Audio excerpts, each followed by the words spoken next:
We're live on Facebook. Almost. Oh, We're not on the radio okay, yet, good. but good morning, Good morning, Facebook. Good morning. We're hanging out. We're Yeah, chatting. Having a chatting. good day. It's raining outside. Who got stuck in traffic this morning? Oh, it took me 2 hours to get here. Are you kidding? Oh my gosh, Jen, it took All me right. 2 hours. We got background music. Oh yeah, you're fine. That's such dedication. Jen gets the Commuter of the Year Award 2 hours. Yes. Good morning, everybody, and welcome to the 425 Show. I'm your host, Nicole Mangina with Windermere Real Estate. Because buying and selling houses is about so much more than bedrooms and baths. It's about the people, the events, the businesses that make this an amazing place to live. And so we talk about that every week. It's my favorite day of the week, Tuesday mornings. Quick real estate update, Tales from the Trenches. I was in multiple offers last week. It's November. We're heading into the holidays. You never know how that's going to go. There's buyers out there. They are looking. So that's good. You never know how it's going to go. I think usually this weekend's pretty strong, and then it gets a little quieter as we roll into Thanksgiving weekend, and then we get a nice little push the first 2 weeks of December. So if you're a seller out there and you're thinking, you need to get your house on the market sooner versus later, I would say no, don't sweat it. There's good things out there. There are lots of buyers ready to purchase homes. I was actually talking with another agent about that this past week she and I both have buyers that really, when the right house comes on the market, they are ready. They're just waiting for those houses. So good news for all. And without further ado, if you have real estate questions, by all means, you can find me via email, nicole@nicolemangina.com. There you go. And I'm excited to introduce our guest today, Sam Willing. How are you? I'm great. I'm so happy to be here. Yes, thank you. Sam has the amazing podcast, Imperfection Wins. So I love the name of that. Like, you had me at Imperfection Wins. Oh my gosh, yes. It was actually something that just, as I was recording, it sort of just like came into my brain, and it's amazing how it resonates with people on so many levels, men, women, all the teenagers. I have 2 teenagers. It's just, And you have a great message in each of your podcasts, but I think if that was just the mantra for so many people, imperfection wins. Yes. It's okay. That would change so many lives. Absolutely. How did you get started on this podcast journey? You know what? It's such a random story. I've been in human resources for over 20 years. I love connecting with people. My passion is totally people. And I had just left my job. I was in a transition of my own. I'd been the head of HR at a local tech company in the 425, actually. And I decided I was going to go fully into coaching, and I was ready for something new, which coaching is the part of human resources and connecting with people that I love. Sure. And so during that time of transition, I was randomly asked to speak at a women's conference, which before this whole journey, I would not have said I enjoyed public speaking. I really wanted to enjoy it, but I was so afraid. I was so afraid. And so when I got this opportunity, I just forced myself to say yes. It was like, I am gonna do this. And as soon as I said yes, it was like cold sweat. Like, okay, now I have to do it. And so they basically gave me very little direction. They said, we're having a women's conference in Spokane. It's healthcare workers in the finance industry, and we want you to speak for an hour, which is a pretty long time. That's a really long time. And we want it to be really inspirational. And that was it. And it was like, oh, okay, no pressure. So I decided to really just share my journey through career, through parenting, through being a woman, and being, going from being sort of afraid to ask for raises or negotiate salaries to finally coming to a place where I started to realize and recognize my value. And so I really just shared that story. And afterwards, I had women, coming up to me very tearful, saying I've needed to hear that. And so after that, I was asked by several people if I had recorded it, which I didn't, or if I would do it again. And I hadn't really thought about it. And so I literally one night was just sitting thinking about this period of transition I was in and what I wanted my coaching business to look like. And I thought, I wonder if I should do that talk again or put it out somehow. And I thought about a blog, but I thought, no one has time to read anymore. So I had just been listening to a lot of podcasts at the time, and I thought, I wonder if there's an app to start a podcast. And sure enough, there is. And so I literally started recording that night, sitting on my couch with a glass of wine, and it was like, I'm going to just go for it. No one was home. So I recorded my first podcast, and something I've always struggled with is perfection, and sort of this like quest of like this trap of overworking to, you know, prove my value and worth to other people, to myself. And that was where the theme started. And so I sort of quietly put the podcast out just to a few people that know me and love me. And would be kind. And would be kind, right? Feedback. And I was really like, I don't know if I should put this out. And they all came back and said, I think people need to hear this. And so I decided to keep recording. So I put it out, and it was so funny because I remember when I had like 20 people that listened, and I felt like so like on such a high, oh my gosh, you know. And so to date, I'm just about to record my final podcast for the year. Okay. And I will have done 17 episodes.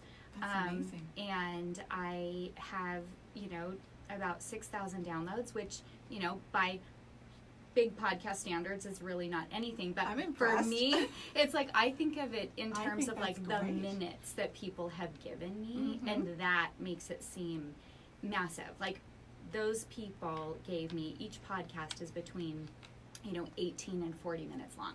That's a lot of minutes that people have given to me, and so I'm really grateful and appreciative, and it's been so fun. So I can't wait until season 2. Yay! Yeah. That's, you know, I always feel the same way as well. You know, whenever I work with a client, it's an honor. Yes. You know, to help somebody through a real estate transaction. Yeah. It's a big deal just from a, you know, logistical, financial aspect, but there's usually life stuff that is happening. Could be good, could be not, but to be a part of that, I always consider it to be such an honor to be a part of. Yes, absolutely. I take that very seriously. It means a lot to me. So I fully get what you mean, you know, when you see all those downloads, that people are dedicating their time to you. It's amazing. And just even getting, you know, I get notes, little notes here and there. And sometimes I think, you know, everybody, just because of how we're wired, people really want to know what my goal is. You know, they're like, what are your goals? And are you, you know, do you make money off of it, or do you, which I don't, you know, and I always have to stop and think to myself, like, even if I only had one person that I was impacting by my words or my message or my encouragement, would I still do it? And this is one of those things that has come into my life with like a resounding yes. Like, yes, this is like the thing. And I don't know if you feel that way recording in here, but it's such a neat experience. And not, I mean, most realtors don't have a radio show, right? And so I'm assuming this is a passion for you. It is. And that's how I feel about the podcast. I love it so much. There's something great about connecting and sharing. You know, here on the show, we share about, you know, different great people and things going on in the community, and to connect people with that is really cool, because I think we get so busy in our everyday lives, and you know, even myself, there's so many times I need resources and I don't know where to go, and Googling it is not always the answer. So it's almost like a referral, basically, of, you know, here's some great things, and to be able to connect people. I get notes all the time from people who have connected with people that have been on the radio show, and it's really cool. It's really cool, and I think, you know, Bellevue's getting big. It is. And it is hard, you know, to connect and maintain that community feel, especially for clients that you have that are moving here. But even for, you know, for me, I've lived here forever, and the bigger it gets, you know, and the busier life gets with work and all of these things, it's hard to maintain the connection. Yeah, so this keeps it feeling I love it. more connected and a little cozier. That's so cool. For sure. Yeah, and you talk about such wonderful topics on your podcast. There's something so, I think, powerful and empowering about, I mean, it's powerful, I think, even as an individual to share your story. You know, it's all those things that we kind of keep hidden because we think we're supposed to. I don't know why. But, you know, to be able to just share it and kind of like, this is it, right? It's so true. And then for somebody else to hear it and go, oh my goodness, I'm not the only one. Because we all think we're the only one. That's been the biggest realization for me. I was giggling the other day because I saw a bumper sticker that said, I didn't want to go to therapy, so I started a podcast. And I'm like, that's so funny because it is actually really therapeutic for me. It is, actually. I'm working through all of these things that, thoughts and feelings, even processing, things in my childhood or formative years or things about parenting. And it's really therapeutic for me and a little nerve-wracking to be vulnerable, right? Like Sure. There are times where I'll put a podcast out and then I immediately want to take it back. Like I think, Yes. ooh, I'm not sure. Like maybe I shared too much. I just did one. My last one was on self-compassion, and I'd been pretty quiet for a couple of weeks on social media, and the reality for me was that I was navigating some really hard things in life and Sure. parenting and all of those things, and so I have 2 teenagers, so life is a little complicated, right? It's exciting. And I decided to dig into self-compassion.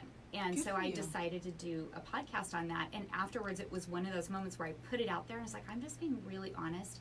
And then I put it out and I was like, oh, I want to take it back. I'm not sure. I listened to that one. Did It was you? beautiful. Yeah, it just is, it's just honest, Yes. And I think what has been really neat through it is that, similar to what you're saying, I get so many, like I've had moms text me, when I put that self-compassion one out and say, I really needed that. I cried at the part where you talk to yourself like a good friend. Yes.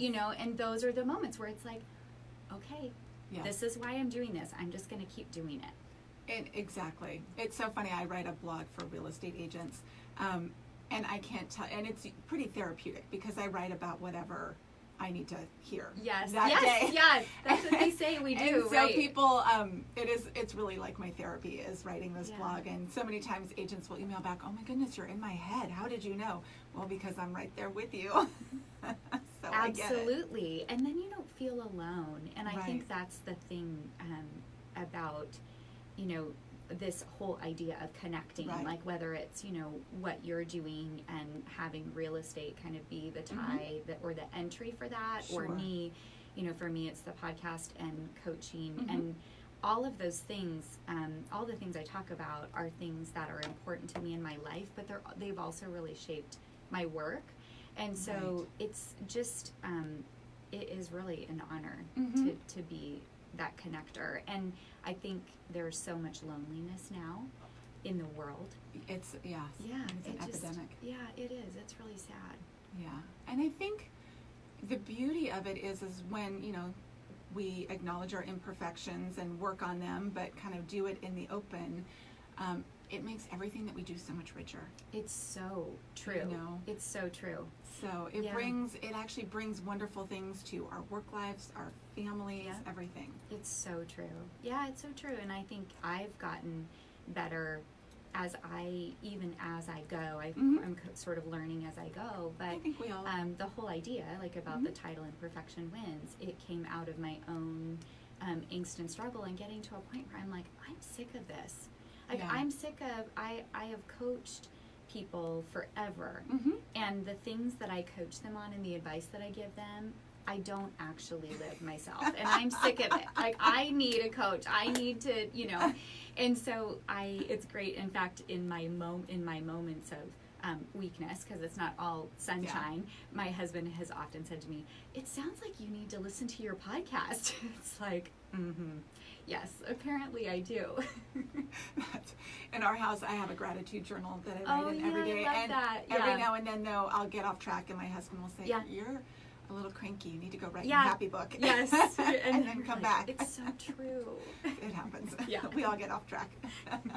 You had a recent podcast about resistance. That Yes, I thought was really good too. Oh, good. Yeah. I think that was a good one because you talked about how it shows up, and it doesn't show up the way we think it does. No.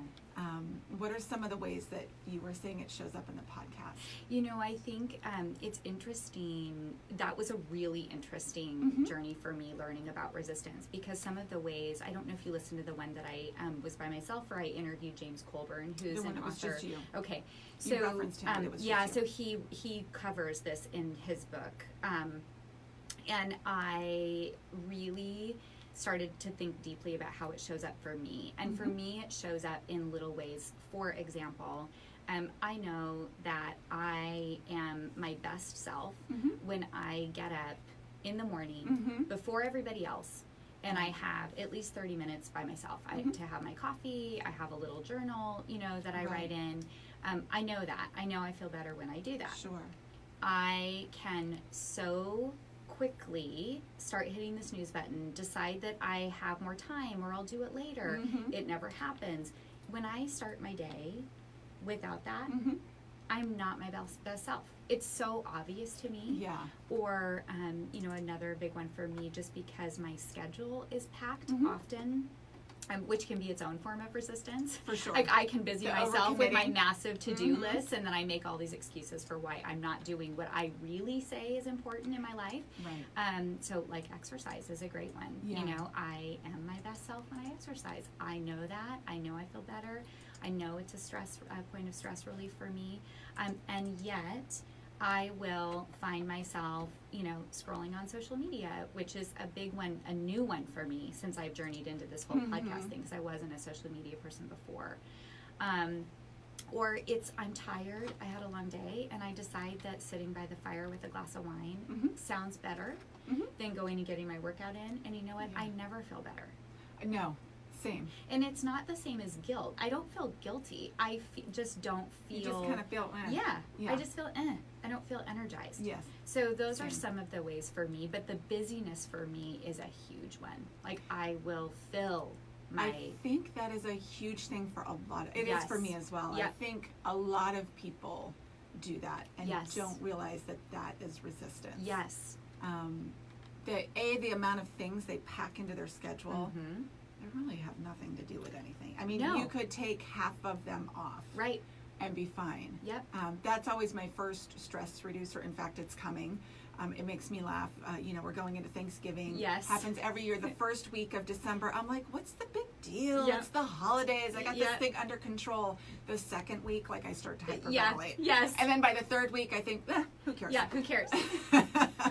It's true, right? And you can fill it with I can get so fixated Yes. on the unimportant Yes. because sometimes it's easier to get those things done. It is. All of a sudden, Yeah. if I'm really into my laundry, I'm avoiding Yes, something. right. Yeah. If I'm looking through cookbooks, Yes. I'm avoiding something. For sure. Something that takes 18 hours to make. Exactly. You have to be there the That whole time. I never actually will make. No, and even if I did, I probably wouldn't eat Right. anyway. So, no, that's a big one. And that's the first thing I do is I sit down with my schedule and I just start taking things off the list. Yes. Until I feel like I can breathe again. Well, that's one of the things. So I have on my website that is just launching, samwilling.com, I have a template for a stop doing list, which I talk a lot about this in one of the episodes. It's the whole concept of, instead of always making to-do lists, make a stop doing list. Like, these are the things I'm going to stop doing. Sure. And it's pretty impactful when you sit down and actually make some commitments to yourself. That's great. Yeah. That's awesome. You mentioned at the beginning, kind of this all started because you gave a talk. Yes. Do you still do things like that, or I if do. people want to interact with you more than just the podcast? Yeah, I do. So I do workshops on small level. I do work with different corporate companies where we do some coaching circles and different things on specific topics like leadership or things like that. I've done a lot of coaching in that space. Got it. And then it's interesting what's happening through the podcast, because I'm now having people come to me and ask me to talk about this whole idea of compassionate leadership and how compassion can be woven into being a good leader. And that is, I've got some fun opportunities in 2020 to talk about my whole podcast journey, including if you follow me, you know I give out these tiny wooden imperfect hearts all the time, which has been, that's a long story that I'm sure we don't have time for today, but it's that has been an unexpected thing that's happened as a result of the podcast. It's the ripple effect of this thing that it seems like this really benign object, and now I've had 400 hearts go out all over the United States, which is pretty amazing. Yes. And so I started really thinking about why those are having such an impact on people. Yeah. And it represents all of these things like compassion and kindness and a reminder of imperfection. And Sure. and so now I've been asked to give a talk a couple of times next year on strictly that story and sort of the ripple effect of those hearts and what they represent to people. So it's fun. That's awesome. Yeah, really I fun. love it. I think it's great to have touchstones for Yes. things. Yes. I have lots of little things around my Mhm. house that mean nothing to anybody else, but they But mean to a lot you. to me because they represent different things like that. Yes. And I think they're good, just little reminders. Yeah. It's get back on really, track. that's exactly what has happened. I mean, Mhm. I have had people, in fact, my favorite story is that I went into the Nordstrom's the other day in Bellevue Square, and I had given way back when I first started the podcast, I gave a woman that was helping me Mhm. a heart at Oh. the sales counter. Sure. And we were talking about the podcast, and she said, "Oh, do you have any of those hearts with you?" And I happened to have one. I gave her one. So months later, I walked in, and she saw me, and she ran over to me. She said, "Oh!"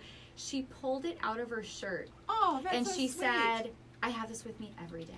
Oh. And I've had people text me. They keep them in their cup holders while they're driving. They keep them on their bathroom counter. Mhm. And I started sending them out with a little card that they're a reminder that Mhm. things don't have to be perfect to have meaning. Yes.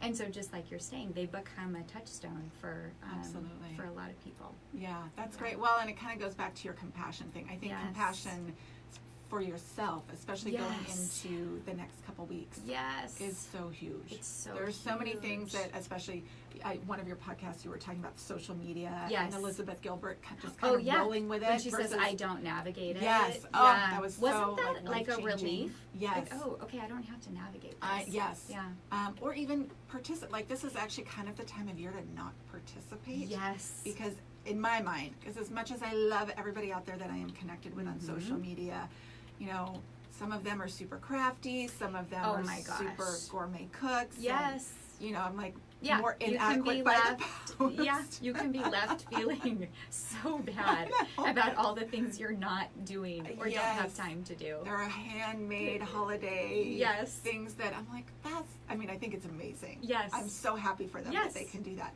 It's not in my wheelhouse. Me either. I know. I used to think I wanted it to be. I've got a lot of old craft supplies. Yes. I tried gardening. Yeah. It didn't work No. out for me. And me either. We're two Imperfection pieces. wins. It does. It's okay. I know. Yeah. But I can spend $500 on craft supplies. Yes, me too. I love the shopping part. I love that part. I can and nail end that up with part. really nothing. Yeah, me too. Donations. I know. I can't even go to stores like Michael's and Ben Franklin. I think they're awesome, and I love what people create out of them. I just don't create anything Yeah. out of them. I don't either. So, I know. oh well. Gotta own it. Imperfection wins. Just gotta own it. See, that's going to be my mantra from now Good. on. I'm so glad. It's mine too. Sorry, kids, no dinner. That's right. Imperfection That's right. wins. I say this is like sometimes done is better than perfect. Exactly. Right? Yes. No such thing. No.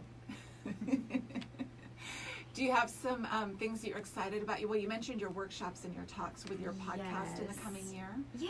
What are you excited about? I'm really excited. I'm really excited to keep doing the podcast because that was a wild card for me. Yeah, and you know? talked about it in your recent episode of being so busy Yeah. and feeling like maybe you should not do it or Right. like I kind of take a almost I hiatus. had a little bit of in my head about Realize maybe how important it is. yeah when I Yeah. when I wasn't recording I realized it was like oh no that is something I have to do. Yeah, feeds your soul. It feeds my soul. Yeah. So I'm really excited about that. I have one going off to college in Oh, 2020. that's a big deal. So that's a big deal. And I have a full-time job Mhm. as the VP of HR at a growing biotech company. Oh, so you're busy. it's a lot, but it's really great. And Yeah. I think in 2020, I'm really excited to do some more public speaking, Mhm. which is something I never thought I'd say. But I'm actually Yeah. really excited You just have to a get powerful the message. get the It's message important out. to share. Yeah, thank Most you. definitely. Yeah, again, if you just tuned in or have been listening for a little bit, we have Sam Willing with the podcast Imperfection Wins joining us today. We'll have all of your information and links on our website after the show, NicoleMangina.com/podcast. But if people wanted to reach out to you Yes. directly, how can they do that? So you can follow me on Instagram at Imperfection Wins. You can reach out to me on Facebook, just at Sam Willing. I also have an Imperfection Wins page, either one. And then just on my website is samwilling.com. There's contact information on there, email on there. I have a lot of resources. It's a brand new website that has all of my podcasts, but it also has information, just some growth kit tools on there that are free.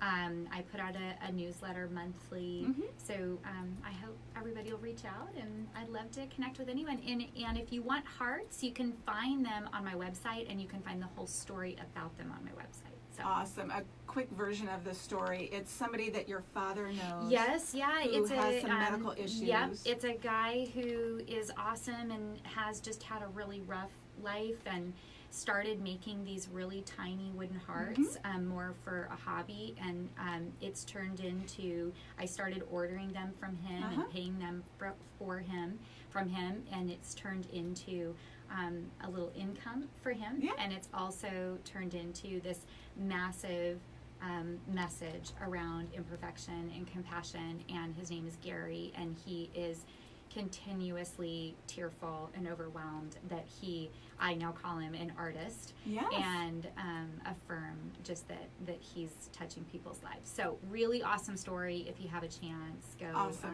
go read it. Check out Imperfection Wins. Listen to the podcast. You have such a beautiful message. Thank you for sharing it with all of us. Welcome. Absolutely. Have a great week, everybody. If you have real estate questions, Nicole at NicoleMangina.com. Take care. Bye-bye. Bye.